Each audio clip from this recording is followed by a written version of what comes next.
Assalamualaikum warahmatullahi wabarakatuh. Halo semuanya, perkenalkan nama saya Piadi dengan NIM 220111463. Saya di sini akan membahas emosi dan proses sosial. Perkembangan sosial emosi adalah proses belajar anak dalam menyelesaikan diri untuk memahami keadaan serta perasaan ketika berinteraksi dengan orang-orang di lingkungannya. Nah, yang diperoleh dengan cara mendengar, mengamati, dan meniru hal-hal yang dilihatnya. Nah, ada beberapa faktor juga nih yang mempengaruhi kecerdasan emosional seseorang.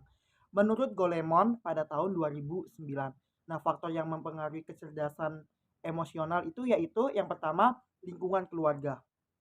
Lingkungan keluarga ini merupakan sekolah pertama dalam mempelajari emosi. Orang tua itu adalah subjek pertama yang perilakunya itu diidentifikasikan oleh anaknya tersebut. Nah, oleh anak itu kemudian diinternalisasikan yang akhirnya akan menjadi bagian kepribadian anak tersebut. Nah, orang tua itu yang memiliki kecerdasan emosi yang tinggi akan mengerti perasaan anak dengan baik. Dan yang kedua itu lingkungan non keluarga. Nah, lingkungan masyarakat dan lingkungan pendidikan itu merupakan faktor yang mempengaruhi kecerdasan emosional seseorang. Kecerdasan emosional itu dapat ditingkatkan melalui berbagai macam bentuk pelatihan. Misalnya itu pelatihan asertivitas. Nah, kita ambil contoh dalam perkembangan sosial emosional pada anak usia dini nih ya. Nah, merupakan proses belajar pada anak usia dini diri yang merupakan proses belajar pada diri tentang berinteraksi dengan orang di sekitarnya yang sesuai dengan aturan sosial dan anak lebih mampu dalam mengendalikan perasaannya yang sesuai dengan kemampuannya. Dan ada juga nih yang dalam mengidentifikasikan dan mengungkapkan perasaan yang diperoleh dengan cara bertahap dan melalui proses penguatan dan modeling.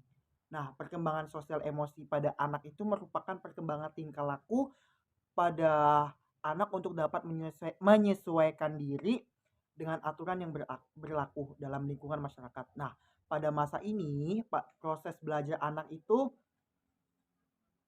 eh, bisa menyesuaikan diri gitu loh dengan norma, moral, dan juga tradisi dalam masyarakat. Nah, menurut Harlock pada tahun 2000 dalam musyawarah dia pada tahun 2017 itu untuk mencapai perkembangan sosial dan mampu bermasyarakat itu seseorang individu itu harus memerlukan tiga proses. Nah, ketiga proses tersebut itu saling berkaitan dan juga apabila terjadi kegagalan dalam satu proses tersebut, maka akan menurunkan kadar sosialisasi individu tersebut. Nah, ketiga proses individu tersebut adalah yang pertama itu perilaku yang dapat diterima secara sosial dan juga setiap kelompok itu dan setiap kelompok masyarakat itu memiliki standar perilaku tersebut.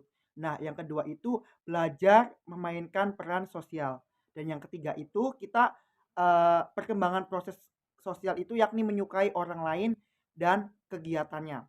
Nah, bisa kita simpulkan bahwa proses sosial anak dapat dikembangkan dengan cara mengajak anak secara langsung untuk berinteraksi dengan lingkungan di sekitarnya.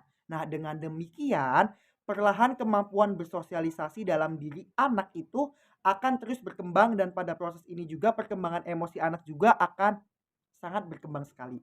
Nah, itulah penjelasan dari saya tentang emosi dan proses sosial. Kurang lebihnya mohon maaf bila ada kata atau penjelasan yang kurang jelas. Mohon dimaklumi. Billahi taufik walhidayah. Wassalamualaikum warahmatullahi wabarakatuh. See you semuanya.